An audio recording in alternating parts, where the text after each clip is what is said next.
Hey, I'm Blake Smith. And I'm Matt King. And this here is Taylor Jackson. And we are the Video Island Podcast. That's right. And on today's episode, we'll be talking about traveling light with equipment when shooting abroad.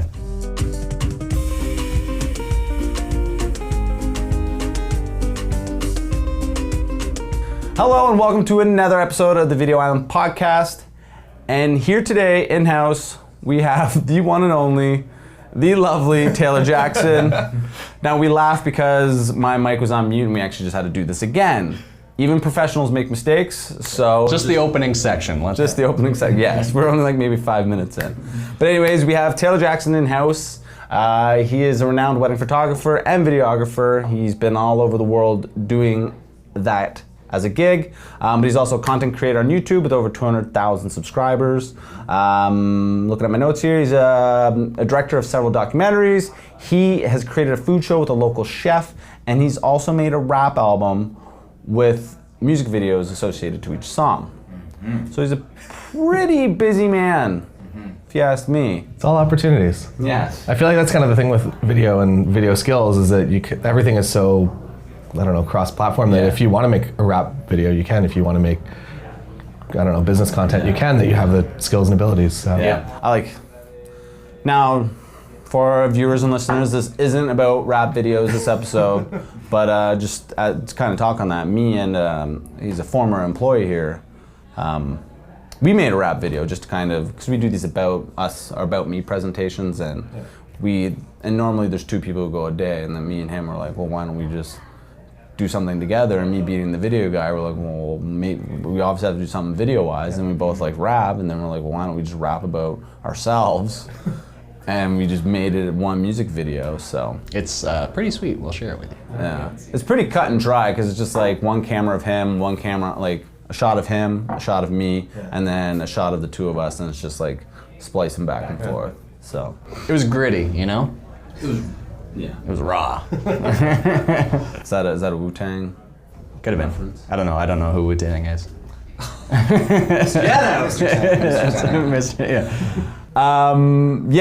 So amongst all these projects that Taylor has worked on, he's filmed, as I mentioned before, he's filmed all over the world.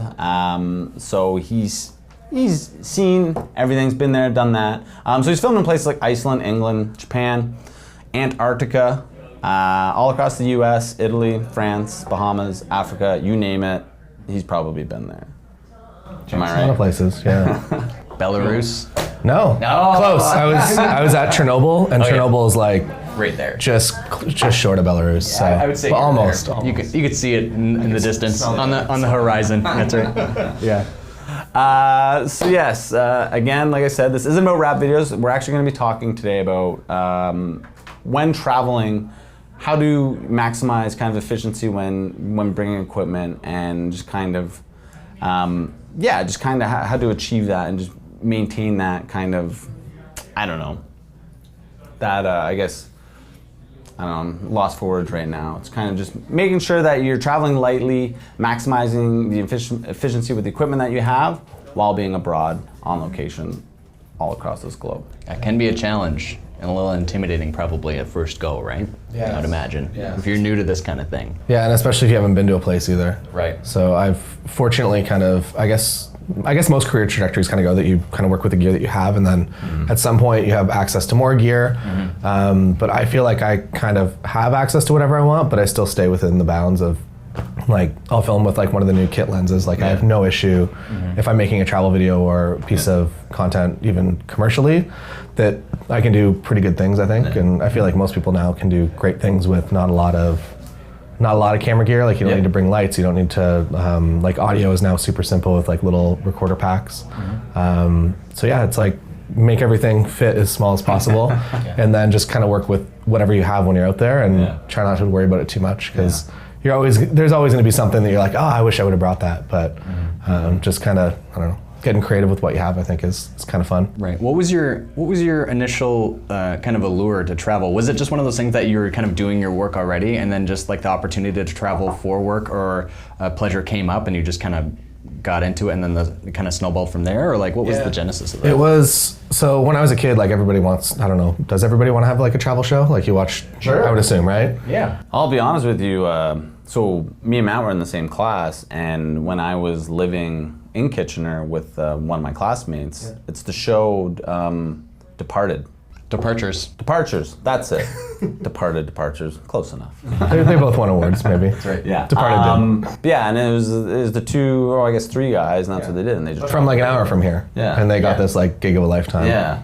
And it was actually because of that show, I like really wanted to go to Japan, and I didn't go to Japan to film, even though I did make a video while I was there. But yeah, it was because of that I wanted to go travel, right? So it gave you that pull, right? Yeah. So that was kind of the genesis of the idea, and then I would say I got into photography first, but I was always making travel videos on like a little tiny like Olympus 2 megapixel, one of the first cameras I think that did video.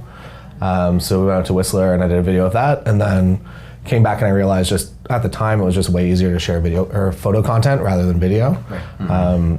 So I kind of went that direction and kind of tuned those skills first, but I feel like they're both like, if you're a photographer or a video creator, I feel like you kind of, if you do both, you're able to kind of, I guess, teach yourself different things. Because after like years as a professional photographer, learning video really helped me out, even just with the simple things of like, when you go into a room to get that wide, medium, and close-up shot, which photographically I was always like, 35 shot from here looks good. Yeah. But you can just add so much more, so it's kind of cool to, I guess, continue your learning. And I feel like there's just so much out there, like anything you need to learn, like you can just go on YouTube right now and just figure out specifically what you want to learn, and when you learn it and use it, it sticks. I think that's the task, right? Is it not just like when people are learning different techniques or how to use equipment, right? It's not only just watching, right? But like you said, it's very much a tactile thing. You have to be able to kind of see the results for yourself, right? And then kind of absorb the knowledge from there, and then then it clicks. For me, I know I was always like that when learning a new technique or whatever. It was like until I actually got to do it, and then maybe even messed it up. But then through that process, you go, like that's how it works. And well, it's just the trial and error, right? Yeah. That hands-on learning. For sure. So we do have a list of questions here, and we'll just kind of run with it, and then if other questions come out, we obviously don't have to go through this entire list. It's a conversation we're having here, right? So the first one I'm going to throw at you is, so when you're going into a shoot on location, what is your thought process when going abroad, going into that shoot? I guess it depends on the end goal. So if it's for me, and I know that I can get away with, like, as I said, kind of just a kit lens or something just really small, and I know that I can work within those boundaries. If it's a trip for me, if I'm doing my own travel content, if I'm doing tutorials, if I'm doing really anything, my ideal scenario fits in, I know audio viewers can't see it, but pretty much fits in this bag here, which is just like a regular messenger size bag. Literally has a tripod in there. Yeah, it's also this Manfrotto tripod. I don't officially know what it's called, but it fits in a carry-on suitcase, and it's like the greatest That's sweet. Travel tripod ever. And it extends, I'm gonna say, like 6 feet. Oh, wow. Okay. Yeah, so, and I think there's another one on Kickstarter right now that's like even smaller, like somewhere like that. That's impressive. But this is what I've been using, and like no video head or anything on it, just because it takes up space. You can bring one if you want, but for the most part, that works really well. And whatever fits in that bag for my personal stuff is what I do. If we're out for a commercial client, it kind of depends on the relationship with them. If I know they're like a startup, or if I know them personally and we're just like, hey, can you like come shoot this project? At that point, I'll kind of gear down a little bit, but there's also clients that I know that want more of a production, and we have to actually rent things on location and put that together, which I think is slowly becoming a stigma that is less and less, like that I don't need to put up a show to make good content, that you can create good lighting just by placing yourself in front of a window and shooting it like more smart, I guess. Yeah, that's right. That's kind of my mental process. I think that was kind of one of those funny things in being a video producer, right? Starting off as a video producer is that,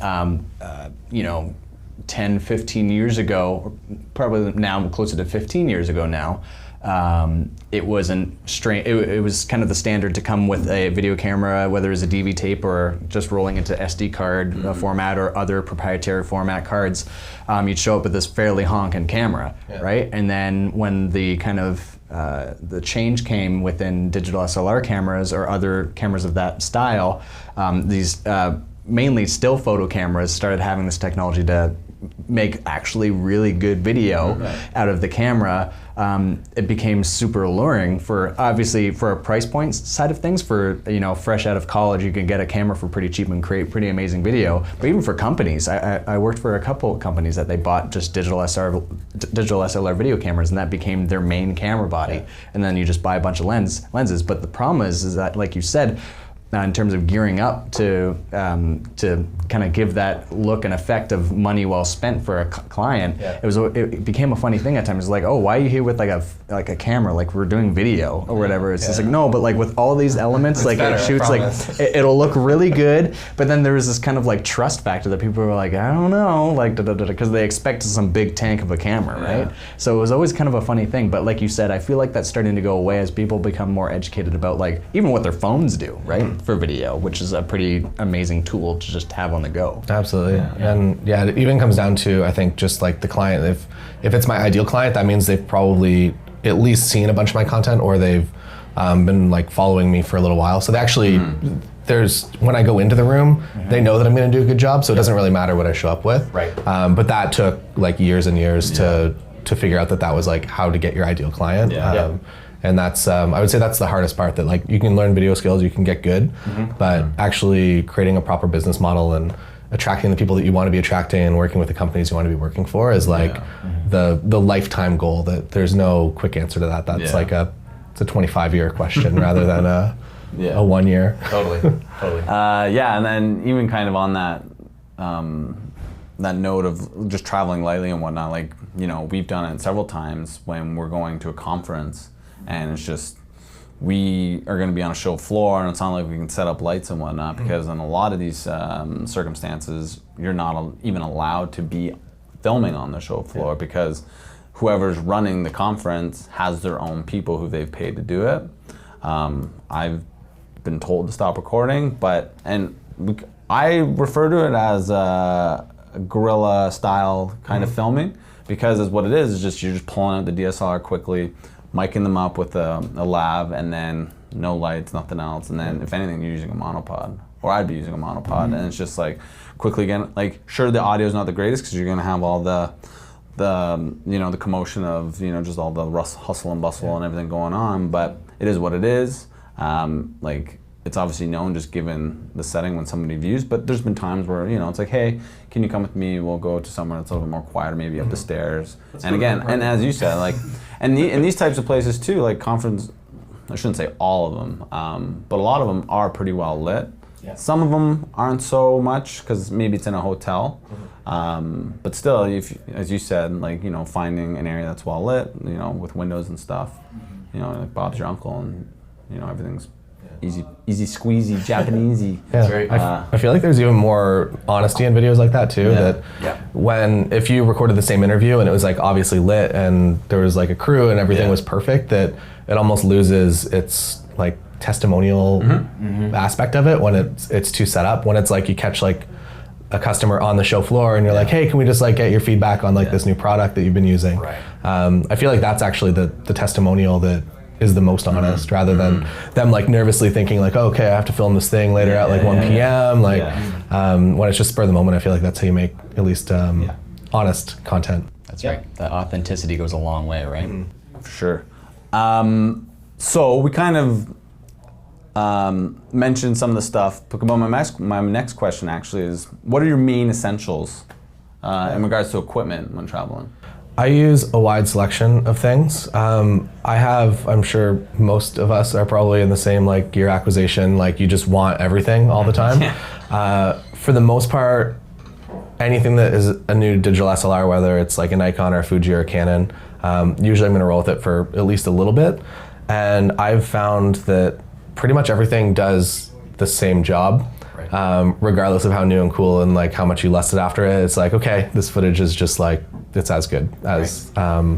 So I would say on a given day, I'm primarily Nikon, but then I also use the Canon R series, so I have an RP. I had the R, which is a bit bigger, but I don't use, I also shoot with like a burnt-in look, so I don't shoot in log format and add color later. It's like whatever I want it to be, within reason. If it's like bad lighting and I'm just like kind of aiming for the middle. I'll flatten it out a bit, but most of the time I'm just like, whatever I wanted to edit it to look like is what I'm shooting in camera.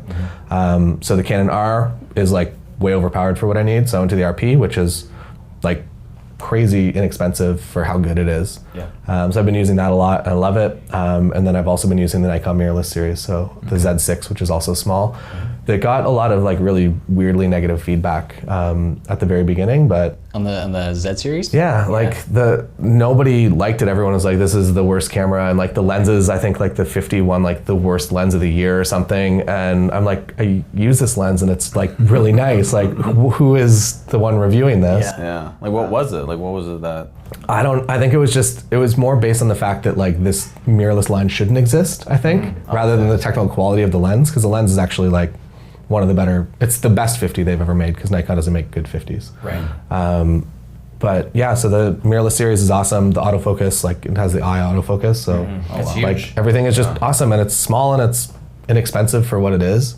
And my photography kit, or my wedding day kit, is all Nikon, so it's nice just having access to all those lenses that if I need that wide or whatever, that I have everything. But I would say for self-filming content, the Canon RP, because it has the front articulating screen, so you can actually see what you're doing.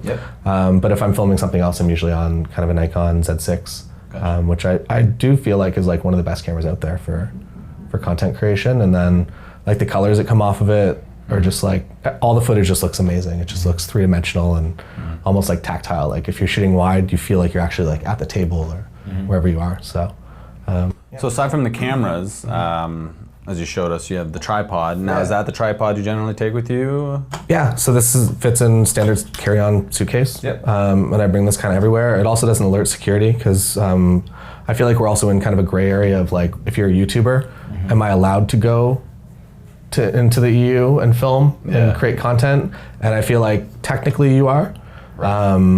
I'm speaking from like just content creation for YouTube, not for a company to get proper credentials. But if you're out there and you're like, I'm gonna make a travel video, and you tell that to customs, they're gonna push back on you, and they're gonna be like, you need like visas, you need permits, you need permission. It's like, but I'm not really taking a job.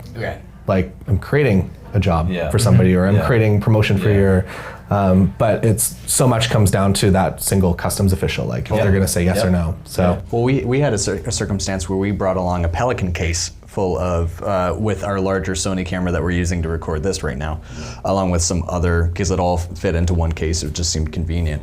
And in my history of traveling previously, it wasn't too big of a thing, but finally it was one of those situations where this Pelican case got flagged, and then they wanted more information about what we were doing with the camera and everything like that. And we said, like, we're going for our own conference, we just need it to be able to record the videos at the conference kind of thing. That's what we're there to do. But I guess for that customs official, the information was not good enough, because she was like, if you're gonna be selling this, like blah, blah, blah, this camera or this gear, blah, blah, blah, all this kind of stuff. So effectively it made it a bit more of a pain in the butt. So like you said, I think the more streamlined you can be, I guess, probably saves a lot of the headache. For no reason, right? It's not like we're trying to like be sly or sneaky or anything, right? It's just, they just didn't like the look of it. Yeah, and I think the US-Canada border is one of the hardest borders. And I know there's, that you're legally allowed to go down, I believe, to capture feedback on your product, which is what you guys would be doing. But again, like if that customs guy is just like, no, it's just like a dead stop there. So yeah, it almost stopped things in its track, and we were like waiting. We needed to board the flight, and it was just like I was sitting in like the one like the customs room, like on my own waiting. Meanwhile, Blake was like off and away, and I'm just like sitting there, just like it's already in Vegas at the pool. Yeah, I'm like doopy doopy doo. Like it was kind of it was probably pretty uncomfortable, because I never really had something that like intense of a situation. Now I can't remember at that very moment, because I know when we travel now, we get a document from legal that says this is what we're doing and this is the purpose. I just can't recall. Did we have that then? Oh, we did, but they also wanted to see, it was a certain kind of paid for, like fairly expensive piece of documentation regarding every single piece of equipment and every serial number on every single thing that we had. Oh, so you're not selling it or leaving it there? Yeah, exactly. And in that scenario, it was just like, gosh, like the expense to do so, if you didn't have that appropriate person to do that, was a bit of a nightmare when I was doing some research. They tax you on everything like everything you brought over, they'd tax you on the way back. That's right. And it's like, oh, we can't have that. That's outrageous. Like, it would be too crazy. So what actually, as like a side of what I had done in a previous company is that in the past, we had a locker on the other side of the border. Because at the same instance, we were paid in Canadian funds by a Canadian business, and we just happened to be going into the United States to be recording our stuff. So we had a locker in New York that held a bunch of gear, so that it just saved that headache. So I could just go across the border and then pick up the gear, get on a flight, and go, kind of thing. You don't have to check anything too, which is... Yeah, exactly. So it was a lot easier just to fly out of Buffalo and have that locker there to avoid some of that headache. Because again, like we weren't trying to be sneaky or do anything illegal or not by the rules. It was just a lot more simple just to pay for that locker full of stuff. And then also, if you're a single human and you are bringing your camera gear across, you can get, it's like this little green form that'll basically do the like regular human, not the corporation version of that, where you put your serial numbers down. Right. So I had that with me for, I'm going to say 5 or 6 years, but nobody ever checked it. So, and you'd have to go to like this office when you get to the airport. You have to go there and and yet they write it down and they sign off on it. And after 5 years of it not being checked by anyone, I was like, I'm not going to keep doing that. But if you're worried about that, because I have, even coming back into Canada, a lot of the time I get pulled into secondary just for like, hey, like, what are you doing traveling alone? It's like, I'm coming back to the country that I live. Yeah, exactly. And all they want to know is that I'm not like importing goods and smuggling them in, which I'm not, because everything was purchased in Canada. So yeah, it's kind of, it gets dicey, right? But I don't think it should discourage anybody, right? It's just kind of do a little bit due diligence on some of the processes, particularly with traveling with technology, I guess, right? And then as a YouTuber, as like a new media creator or whatever, I feel like there's countries that are a lot happier to have you. And there's even some countries that'll give you nomad visas now. Like I think New Zealand is giving you a visa, like if you just want to show up and you work remotely, or a remote work visa maybe. That you can get that like 2 or 3 year visa, and as long as you're not like just showing up to like Auckland to be like, I'm going to take all these guys' jobs. If you're showing up there to create your own content and everything is like you're selling online, I feel like they are slowly starting to kind of see that that's a lifestyle, and we'd like to have you because you're a creative person. Like, that's really cool. You're gonna, so we'll see where that goes, but I think it's in testing in a few countries now. Yeah, that's really neat. So you actually were showing us a piece of equipment, which was that Tascam microphone. Yeah, that was really Now, is this is something that's an essential piece of your kit? So audio on the road, audio traveling specifically sucks pretty much all of the time. So if you have like a shotgun mic, one of the Rode Video Mic Pros, like it does a pretty good job. But these Tascam DR10L packs, I think they're like maybe $250. It's basically a lav microphone into a recorder, but it's just kind of, that's all it does. And it's just fully functional. I've never had it air out or do anything. Really cool. And it records 2 tracks. So it records whatever like you set it to, and then it records a safety track at 10 decibels. So, awesome. Or minus 10 dB. So the audio from it sounds amazing pretty much everywhere. And you just kind of set it and let it go. And you said it's the microphone or whatever it processes out and gets rid of a lot of like the ambient noise. I have no idea if it's just, I think it's just the proximity of it, that it's just a microphone that only picks up within like 2 feet of it. Wow. So even if you are in a busy street and your shotgun microphone audio is not good, if you have one of these on you, specifically if you kind of like, I usually just kind of tuck it under my shirt, that layer of fabric, it doesn't scratch, and it also just kind of like maybe mitigates a little bit more. That's awesome. Yeah. And you said this was $200. Yeah. $200 Canadian or US? I'm gonna say 200 US, somewhere probably around maybe 300. But I haven't price checked it in a little while. And and that's like, we have a Sony wireless kit and 2 Sennheisers, and right there you're looking at least one of those. Sennheisers at least is $800 Canadian, so so that's definitely bang for its buck. Nice cost savings. And all you have to do, right? So I imagine when you're syncing it up with your camera, all you have to do is do a big clap or something if you wanted to, right? It's like, it's pretty good for if you just like let it go into the world. Or I guess I use, if it's just like single track, if it's like I've recorded one video track and I'm syncing it to one audio track, I just use Premiere. But if I have lots of different cameras running, I just use Pluralize. And it's like, it's amazing just to watch the animation of it being like, this audio goes here and this clip goes here, and it's like, oh, this is so fun. And I would say it's like probably, it's for clips that matter, I'd say it's like almost 98% accurate, like all of the time. And then for clips that don't matter, like if I'm filming B-roll and my mic happens to be running, sometimes it doesn't know where to put that clip, but if I don't say anything, I can't really expect too much of the camera, but or of the program, but it's like phenomenal. That's how we do all the multicam stuff for like the food show. That we don't worry about time codes or claps or anything. We just like roll on it, and because you trust the pluralized technology to be able to just do its job. And it's never failed me, so hopefully it never does, because I don't want to have to manually sync anything ever again. And if I didn't do any claps or any proper setup for it, and it fails. Dark ages, pre-pluralized. That was like, oh boy. Is there any other piece of equipment that you find is essential to your kit other than the camera, tripod, and mic? For travel specifically, I think a camera bag that doesn't look like a camera bag is important. So just like a over-the-shoulder messenger bag, so you don't just look like a target. Especially if you're traveling alone.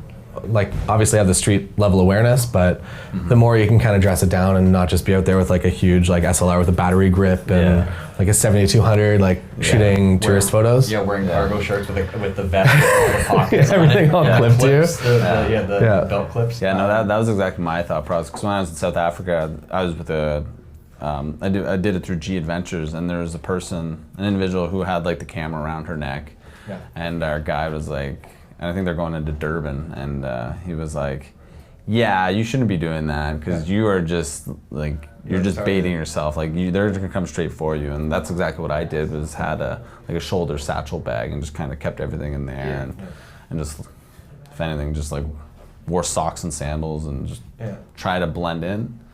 Don't stamp tourist on your forehead. No. Exactly. With whatever you're wearing and what you're bringing. Yeah, there's also a fun airline hack that like we always travel with just a lot of heavy gear usually. The workaround is that they'll weigh your physical luggage, but if you're wearing it, nice. So if you do have one of those vests, or if like whatever your heavy pieces of gear are, you can technically wear whatever you want onto a plane, as long as you don't look insane. I feel like at some point they're gonna be like, dude, like you're obviously gaming the system. But for the most part, like if you have that camera out, or if you have your second body, like we have like rapid straps and stuff that you can, I feel like it's okay-ish kind of to look like a tourist on the plane, with the cargo shorts with everything loaded up. But if you need to, my buddy Marshall's done it, and we laughed at him a lot, but he got it done, and he didn't have to check it. And that's like my biggest fear, is just like having like to put something under the plane, and especially expensive camera stuff. Oh yeah, no, I completely agree, because anytime that I travel with the camera, I put that all in my carry-on, and I think the only thing that would go in the checked luggage would be the tripod and its head, because it's just, replace that. And like, if I had one like that, yes, that would probably go on my carry-on. And now you can get bags where it has that, designated pocket for tripods, right? Whereas, the Manfrotto that I have it's the bigger one with the head and whatnot. So it's just like, all right, well, I'll put the tripod on an angle in the suitcase and the head over here, and I used to have the Phantom 4 in the middle of my carry-on suitcase, and like pack everything around it. Yeah, but the thing is, half the time I wouldn't even, because I remember actually when I was in Japan, I brought the tripod, but it just became such a pain to bring around, and so I shot everything handheld, and then when I brought it back into Premiere, I was like, but actually what saved me was the warp stabilizer, because like, yes, there's a little bit of hand motion, throw some warp stabilizer on, and it was good. So that's awesome. Another thing I'll touch on quickly is if you are traveling with gear, is to get, there's usually like a preferred economy or whatever that you get to board first, and even if it's like 20 or 30 bucks, like I am happy to spend that 20 or 30 to know that for sure there's gonna be a space in overhead carry on, especially like short flights like New York to Toronto, like that overhead bin space is full by the time like the priority people are finished boarding. So spend the extra couple dollars, I think, to get a seat in a higher group number to make sure that there's carry-on luggage space. That's super smart. That's worth it. So I'm going to throw this question out to all of us. So Matt, feel free to jump in. So this is just kind of in regards to like just the advancement within technology, both the camera and whatnot, but even just the equipment of like, as you showed us with the smaller tripod and whatnot. How do you think that is going to affect the way that we shoot video abroad? Yeah, I think to kind of go back again to my past work is that I was doing a lot of work where I'd be traveling down into the States and recording videos, instructional videos, safety videos, that kind of thing for some large companies there. And when I was doing this work, I'm having to, again, travel on my own. So I have to like get into the US and then go to this locker, for example, and grab everything that I need. In that situation, there was times it wasn't very sensible or easy to go with lights that, I mean, for a company to a certain degree, you can only spend so much money on so many things, and you have to be sensible about what you're buying. So we had a lot of really good gear at home base, but there's only so much we wanted to spend and keep at the locker kind of thing to a certain degree. So I couldn't be going with like these large lights that we typically used in our productions, because we did fairly large productions. So we had like the large Kino Flow 4-bang 4-foot lights. I can't be traveling with that big case, plus all the camera gear, plus a large tripod. It's just wasn't really sensible. So I had to really strip it down. But at the same time, like when I show up, I feel like I was just missing some elements that I wanted sometimes. So it limited where I was able to shoot in, you know, if I was in a warehouse or whatever, right? Like I only had so many opportunities to shoot in the exact spot I wanted to, just because my light source just wasn't available. Typically these are large warehouses, so like the lighting isn't necessarily, again, stellar. So I'm having to try and kind of make things and fudge things to work in my favor, kind of thing. Until, as time went on, lights became a little bit cheaper, larger, more effective lights became cheaper, and like you have now, right? It's like you can have like a very affordable microphone pack that just makes things a lot less cumbersome. Was, I think, the thing is that again, just me on my own, I didn't have the time nor the strength, I should say, to like be able to lug all this stuff and make it all work. So you're in a touring band. Yeah, exactly. On budget too. That's the thing, right? Is that there's only so much time, there's only so much budget for every one of these productions. If we're just blowing all of our budget on all this stuff, or people to go, then obviously, again, you're not making money. So that was kind of the sacrifice that we had to make. So like looking at like obviously a lot of the stuff that you have and seeing what you're doing, it's just like, man, like this would have been awesome 10 years ago or so, whatever, in a lot of ways, kind of thing, which is, it's kind of cool the way that's changing. So making things a little bit nicer. Well, and for me, so our VP of marketing, he is on the road constantly, and he's wanting to make more video content. He wants to get people on camera just to get sound bites, whether they're customers or just friends of his, just get some thought leadership type content stirred up. And so we've actually equipped him with the Osmo Pocket. Very, straightforward, like he's not looking for anything overly produced. He just wants something that, he can capture on, he can do that selfie style video, he can at least see what he's shooting. And the Osmo Pocket has served him fully, because he's able to get that stable footage. Like we've equipped him also with this, it's almost like a glorified selfie stick, but it's a monopod as well. And it's not really big, but you can mount the Osmo to it, and I think it has lags to it, and I think it only stands that high. But he utilizes it, and he records himself and shoots 4K, and again has that actual physical hardware-based stabilizer opposed to software-based, and it's like I said, it treats him wonderfully, because it's literally pocket size, so he can fit it in his pocket or in his bag. And with the set that we give him, he has a little it's a tiny little Rode video mic that he can clip into it, and then with the rig, it's a miniature sized rig and has this thing that you can attach the microphone to. So he's at least getting, obviously it's not the best audio, but it's better than what he's going to be getting from the Osmo Pocket. And that microphone, I think off of Amazon, is no more than $100 Canadian, right? Yeah. So that right there, the Osmo Pocket and that microphone, and maybe the rig, $500, give or take, right?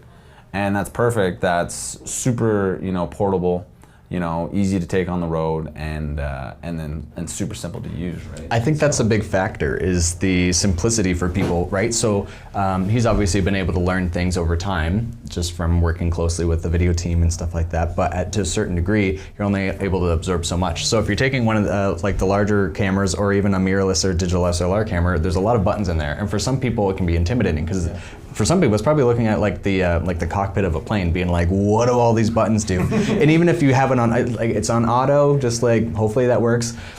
I also feel like sometimes I don't want to always trust auto with somebody if I'm not there, because sometimes things just kind of flare up. Maybe they pointed it slightly by a window, and then the auto function's just causing the exposure to just like go up and down, up and down. So we have something that's even more simplistic, and like you said, this Osmo Pocket, it's just got like 2 buttons on it.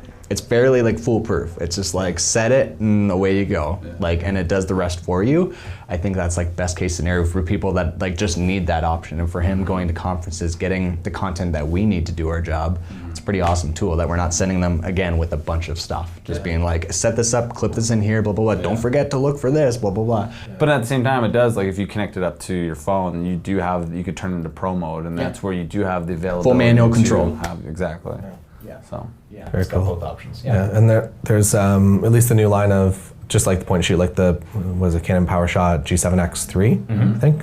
Yeah, 3. Yep. That now has a mic input, as well as the Sony RX1. Product names are terrible. RX107, I think now. They're up to 7.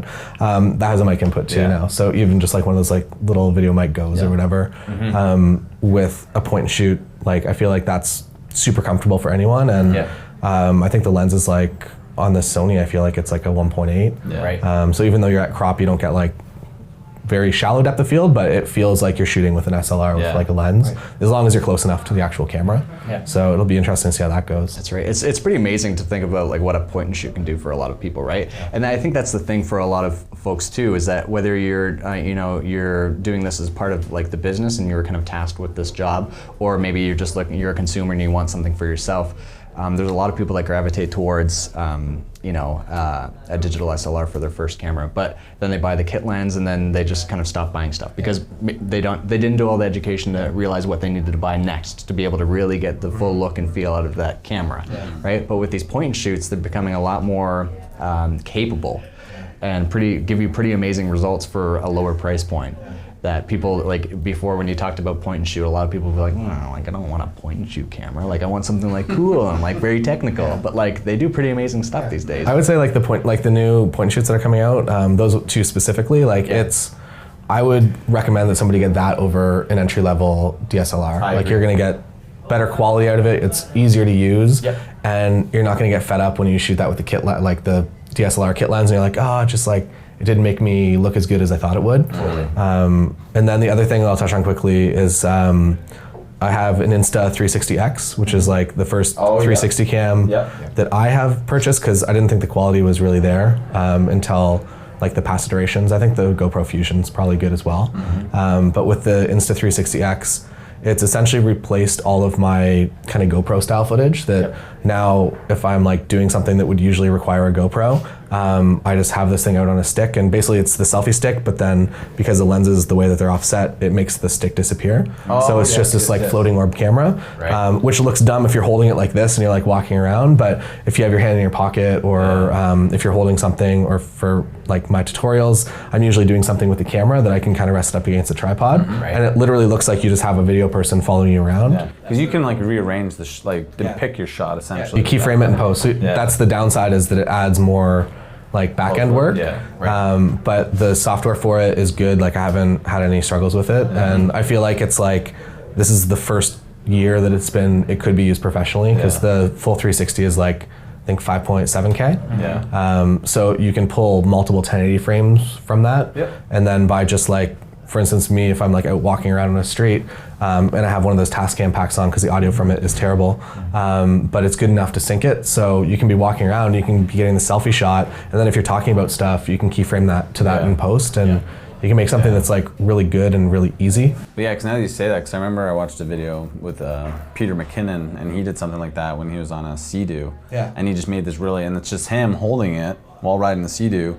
But if you watch the video, like the post work that he did, and he made this really dynamic video where it's just like you see the front, and then like essentially the camera's then panning and back on him, and it's just basically him just holding the camera and just be able to get like as if there was some camera work happening but in reality, it's just it's the 360 footage, right? Yeah. But then like if you would have had a GoPro on a stick, like it wouldn't have done it, and you would have been stressed about like making sure it's actually pointed in the right spot and getting all those shots. But when you're actively doing something, I feel like, and when you're actively doing something as one human, I feel like it's like the best And is thing it right now. so on that? Because we have what is it? The Samsung Gear, the second version of it, and that was just one thing I always found was a pain. Like even the software, like.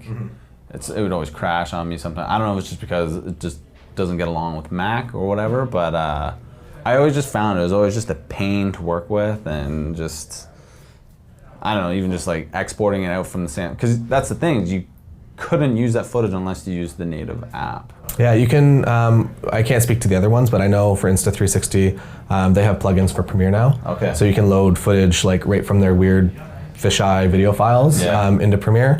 It still does a better job if you load it into their software, and it has its quirks. It's not like, I wouldn't say it's a professional production suite yet, but it's pretty easy to work with kind of what you have there to create something pretty cool. So as of like this day, I think it's like usable. I think a year down the road, it's going to be something that that I'll be using a lot more of for sure. That's really cool. Yeah. How much does that camera go for? I think they're like $650. Right. But again, like as technology is going to get better, like that's already not a huge price point when it comes to like production gear.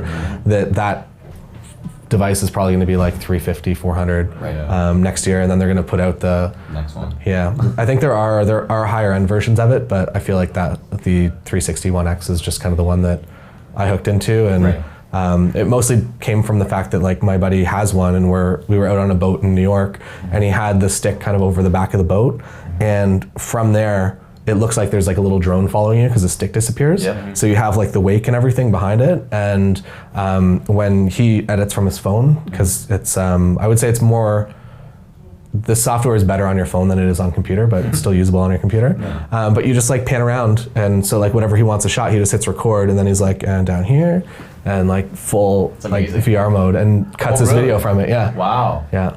So I would say that if you want to make something like, because you can do like little snap pans and stuff with it, to like use it. So Yeah. That's pretty cool. So it's it's cool. It's getting there. So it's almost like it's recording in like your 1920 by 10 or whatever 16 by 9 aspect ratio, and then whatever you do, you move your phone. It's wow. Or you can just touch on something to like have it track if it's like your face or whatever. It's like follow this guy. It'll just stay.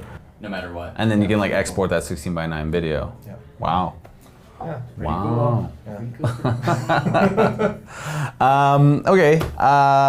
So I guess my next question, and again, Matt, feel free to chime in if you have anything to share in regards to. It's a fun one. Do you guys have any horror stories? Any things that just went wrong that happened while shooting abroad? I've been pretty lucky. I've had situations where it wasn't necessarily the technology. Oh, I did have a battery go, and the other battery just wasn't quite up to snuff, so it was like my backup battery. Again, it was like a pretty like slim amount of equipment, and so I had the one battery go, and then like it just stopped working, and then I had to go and like find a place in like Nowhereville, USA, that I can like buy another one of these batteries because I had to do the shoot. I've also had another circumstance where like the place that I was doing, which wasn't my fault, it wasn't an issue with me, it was the warehouse. It was a Home Depot warehouse. It lost power, so I was there, and like it was like a over 40 degree with humidity day, like super hot, and it just like the power in that like town just went poof, and like so the warehouse just shut down for like 3/4 of the day, which just kind of like jacked up my shoot a little bit. So I ended up like we had a host for the show, so I like pulled her outside to like shoot around the outside of the building so I could still like keep rolling and do my stuff. But because I was on such a tight timeline, but I've never had anything too crazy. I've had one situation where my gear, which is kind of like a funny story, it's in like a roundabout kind of way. I had one situation where like I wasn't being sensible with my gear, and I almost got into a bad way with an animal. That was kind of fun. So, This is when you were in Kenya. Yeah, this is yeah. So I don't think I've told you this story before, but I traveled to Kenya to do some video production in a high altitude region, and we ended up going on a safari.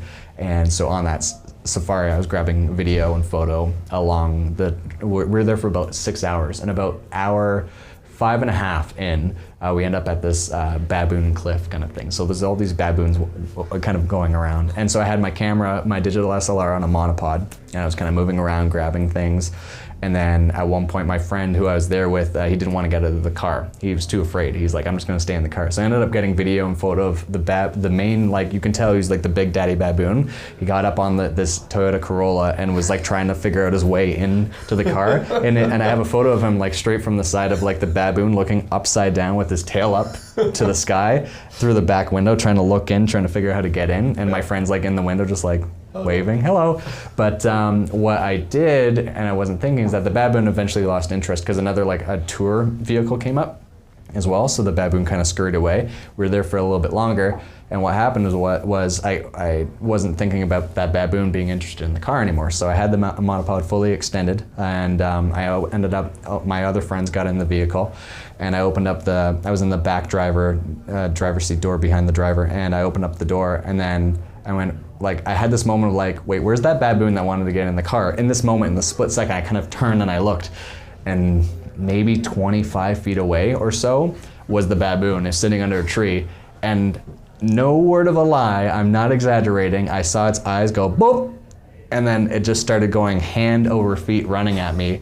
And all my friends are screaming, get in! And I remember just like going, oh my God! And I like jumped up, and I had jumped into the car, but in the back seat of the car you have like the little like throughway in the middle seat on the floor that's kind of like a hump on the floor. So when I brought my body in with the camera on the monopod, still fully extended, the monopod bounced, because I kind of like jumped in, and then the monopod bounced, and when I went to slam the door, the camera was still out the top of the door. Yeah. So the door opened up because it bounced, because it couldn't fully close. Yeah. The baboon got his hands in the door and starts pulling on the door, and it's reefing on the door, and all I have is my 4 fingers pulling in like the little cuppy in the door, pulling on that little thing going, oh my God! And this baboon's just going, woo, woo, like just trying to like rip the door, and I'm fighting this baboon going, oh my God! So it was pretty scary for about like 6 seconds of it like reefing on the door. I ended up like pulling I ended up getting it closed enough that like the baboon's fingers were stuck, but I didn't want to let go. I ended up that like a tourist travel guide like ran to the front of the car and went like, blah, blah, blah, and like the baboon got spooked and kind of like jolted away. Slammed the door, and then for about 2 hours afterwards, my fingers were fairly cramped. I couldn't fully extend them because I pulled so hard that I thought I like injured the tendons of my fingers, because I was like, they're stuck like this for the rest of the trip. So that was the circumstance where like my gear worked against me. Yeah. So, but that's probably the worst case scenario, because I almost had a baboon sitting on my lap. And if you've ever seen a baboon's teeth, they're about 3/4 the size of a pencil. Yeah. So that would have been a bad day. Yeah. Anyway, that's that would have been a horror story if that baboon got. That's my biggest horror story, because I almost got my face chewed on. Yeah. I don't have any horror stories like that. No, I have like strange circumstances, but it's never been anything too far out of my control. Yeah. Mostly, I did a lot of work in San Diego and kind of high rises and audio in there, because there's like just military jets all the time. Oh yeah. It's like great. And it's the sound of freedom is the joke. So it's like, sound of freedom. It's like, all right, roll that again. That's hilarious. But yeah, no baboon horror stories. Yeah.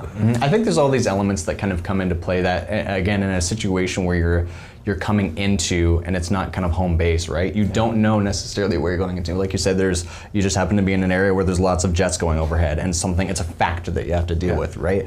And in, experiences of going into a warehouse or a building or something like that that's not your own, there's sounds or visuals that might be happening that are just like a constant in that space, that you just kind of have to be like, oh, like, it would have been really good to know this going into it. Like every 5 minutes a big horn was going to go off in this building. Like I have to record around those elements, right? So I guess that's the challenge. Yeah, and then I would say like my background, so the first thing that I ever photographed was all concerts in like crappy nightclubs. So I feel like you learn how to handle pretty much any situation, and then graduating from that kind of into weddings, again, like you're just showing up in random places and you're trying to make it work. So I feel like there's a lot of kind of problem solving that went into the early part of my career. So now when I walk into a room, it's like, okay, like I can do something usually. So I'm never never too stressed out about it. Which is a good, you kind of got weathered, right? You kind of got like the calluses in early on, so that you walk into a fairly tame scenario, or like what could be challenging for some that are new, and you go like, this is not so bad, we can do this.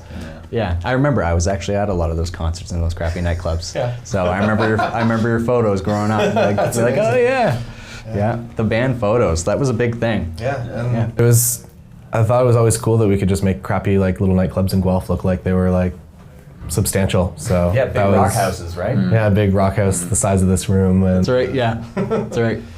For sure, that's cool. Yeah. See, I don't have any horror stories, nothing like that. It's just, for me, it was when I was in South Africa, I'm doing a safari and whatnot. It's like, yeah, like I'm sitting in this, you know, what is it, Land Rover, Range Rover, one or the other. You know, doing the safari, and I got the monopod. And I'm like, yeah, this isn't great because it's just like bouncing around as it's driving. Even when it's just like idling, it's still just like shaking. You get the sandbag is what I learned. Oh, see, and there you go. See, I didn't even think of that. And then I was shooting handheld, and I'm like, it's not that bad, but then when I reviewed the footage afterwards, I'm like, yeah, I got giraffes, I got lions, I got it all. And then, but yeah, and it's just that shaking. Like, it's not even like the shake of handheldness. It's just the shake of me shaking with the truck. But again, fortunately, Premiere's warp stabilizer prevailed, and it saved me in the end. Are you cutting a promo right now for Premiere? This video is sponsored by Adobe. And the warp stabilizer specifically. You get like a penny for every time you mention it. But hey, sometimes it doesn't work, but fortunately for me in those times, it did, and I was just like, thank you. Thank you, because if there's no other time, I don't know. They're gonna be there. Yeah. And I think that was the one gear thing that I found that, like leaving, I was like, man, I should have known that this existed. And it's like literally a sandbag that you put on the side of the over the side of the Land Cruiser, and it has just like a little video head on it, and it's just like, that's what you want. And it's like, I didn't know that was a thing. It's awesome. So you did photography in Africa, correct? Yeah. So when I was doing it, and I don't consider myself a photographer, but when I was grabbing the photos, and I honestly, when I was reviewing the photos and even the video afterwards, I could probably do like a series of just animal butt shots. Of them turning away and walking away from it. Like, all I had was just butt shots of animals. And I was just like, these are great photos. Did you find it was the same way? So we were in a kind of like a conservation area rather than like an actual, I guess we did go to the Masai Mara Park, but for the most part we were kind of in more chill areas, and we would basically get up super early, and we would be on location for sunrise, and the sunrise there was like, you could see the sun just like bloop, bloop, bloop, bloop, and by like 25 minutes after sunrise it just looks like midday. So we would always be like ready to go, and our guide just like, I guess growing up and it actually being like a fight or flight thing, that he can just spot anything from anywhere. It blew my mind. He's just like, oh, there's a cheetah. And it's like 3 kilometers away, and we just drive over and it's like, yeah, it's a cheetah in a tree. Like, how'd you nail that from like that far away? But I guess his process is that you spot the color first, and then he's just like constantly scanning, and as soon as he sees the color pattern, it's just like, but that's because growing up, it's like a legit predator out there for him.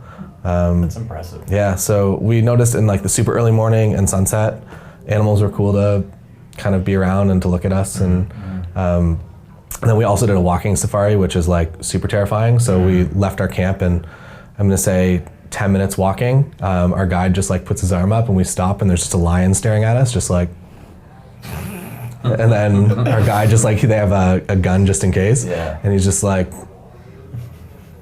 and we just kind of wander backwards. So I think that was the coolest, was that when you're in a vehicle, animals are just kind of like, I don't really understand what that is, whatever. But when you're on foot, you have everyone's full attention as like an upright human. That's right? And that's, I think, back to there, like that there's not a lot of like bad things that happen there anymore. As far as animals, there are still poachers and whatnot, but for the most part, at least the animals where we were are pretty used to humans being around, and they don't see them as threats. But when you're standing upright, like walking, like the hunters used to, they are like on full like who's this guy? And which works for you as a photographer because they like literally are staring at your lens. Yeah, they pose, they get into position. Yeah, and then like giraffes, like you can kind of walk close to them and they just like run away. And I think that was my one takeaway from Kenya was how funny and unreasonable it is to see a giraffe run. Because it just like hovers. Right. Like it makes no sense. The legs are so From long. like mid-body up. Yeah, it's just like, it looks like it's on like a little Steadicam and just like legs, like it's wild. Yeah. So that was I think my favorite part was just seeing that like a couple of times. That's pretty funny. Weird takeaway from an incredible journey. All right, so let's maybe throw one more question before we wrap it up. Yeah. Here, how about this? What was your favorite place to shoot? And all of us can answer this. What one place you haven't visited that you'd like to shoot a video at? Do you want to go first? Oh, you go, hit it. All right. I would say Safari was the first best place that I went. And I think coming back from that, kind of as you spoke to about the animal butts, that when you're there and you experience it, it's amazing. And you get home and you look at your photos and you're like, I did not capture this. And you go through like a depression, like one, because you're no longer like doing cool stuff when you're at home again. Yeah. But two, you just like, you don't feel like you did a good enough job. Yeah. So that was the first place that I went that like absolutely blew me away. I love the fact that we were there for 6 days and literally my only task was to do photos and videos. That it was just like that. Cool. So I just get to do a thing that I like in this wicked awesome environment, and that's what we're here to do.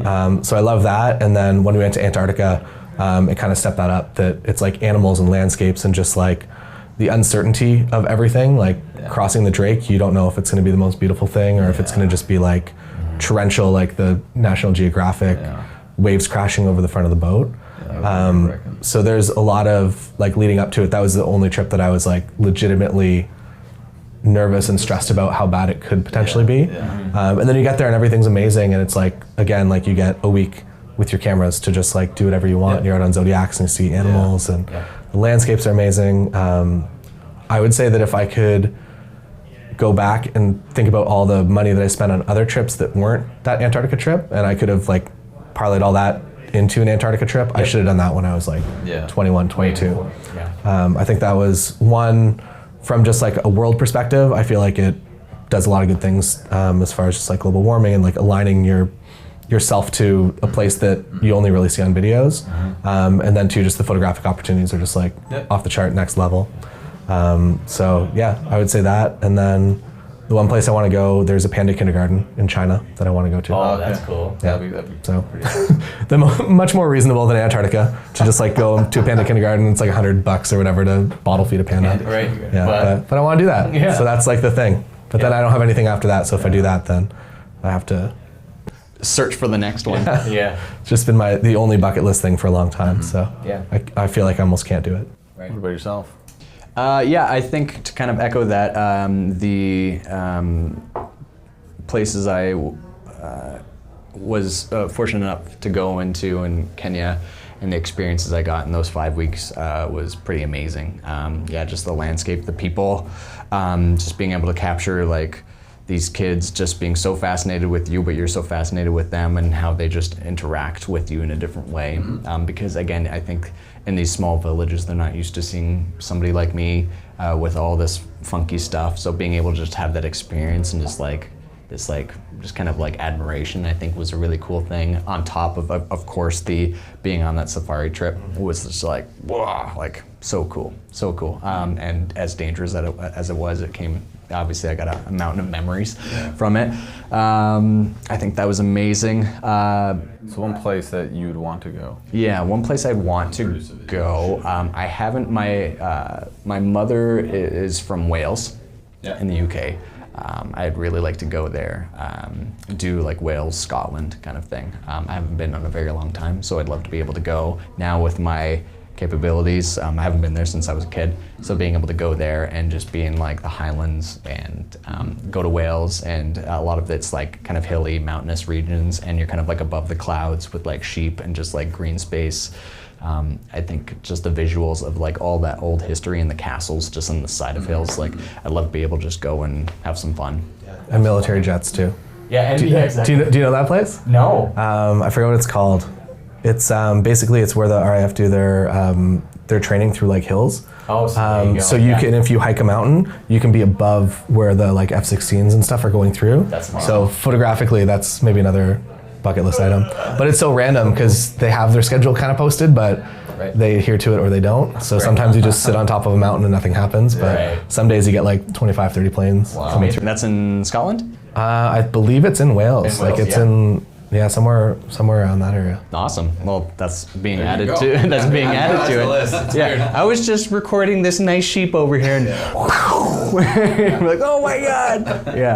Yeah. Well, that's funny, because even for myself, I would say it was South Africa. So we all, memorable moments is all within the continent of Africa.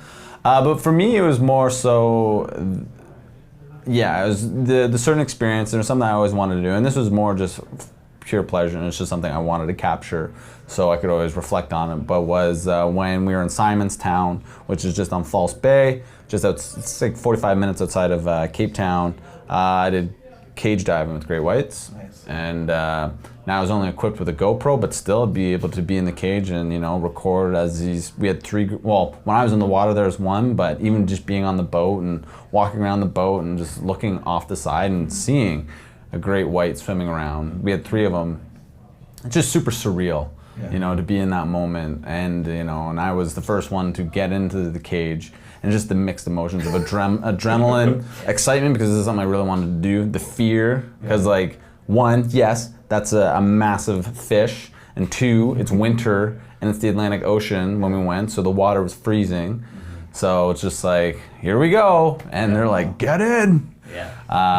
So that was pretty remarkable. And I would say the only other and I like being in the water, and I'd say that the next thing I want to do, which me and my wife are hoping to do in the next year or two, is do Belize, and within that same theme, to do whale sharks, and again I would want to capture every moment of it. So I see why Departures Yes. connected so well with you. Yes. So, and it's my wife who has more of the travel bug, and I've been kind of, I would always record my trips, but she's been kind of on my case about you're not enjoying the trip, you're just enjoying it through the viewfinder.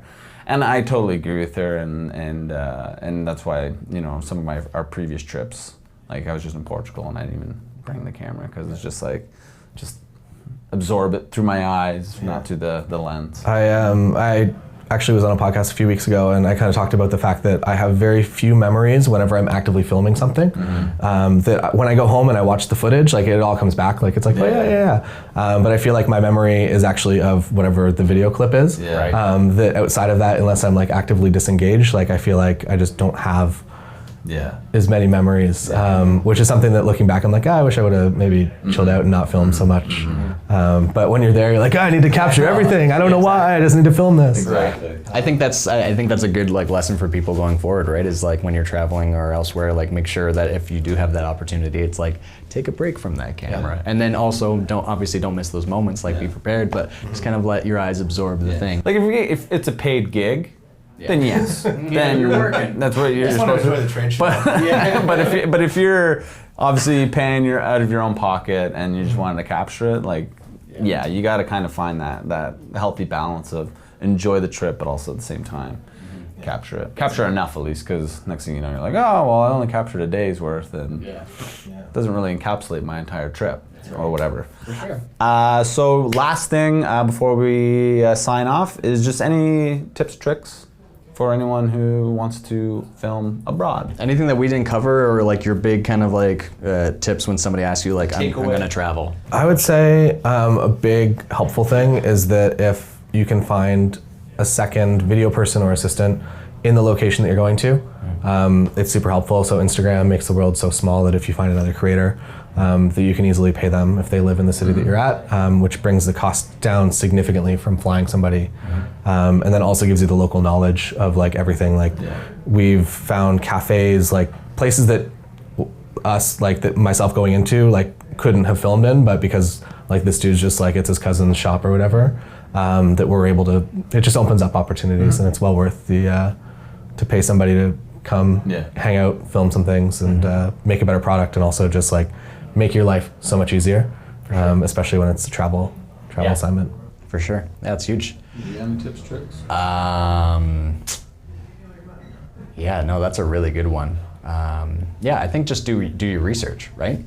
There's so many good things, and as you kind of alluded to before, there's so many options that it can be kind of like intimidating or confusing. It's like just kind of find or talk to people that have this similar kind of passion or doing this similar kind of work and see what they're using, and then kind of build off of your gear list based off of that. And don't feel like you said, that you need to have everything, because so much of what we use now is really good that it's getting harder and harder to go wrong.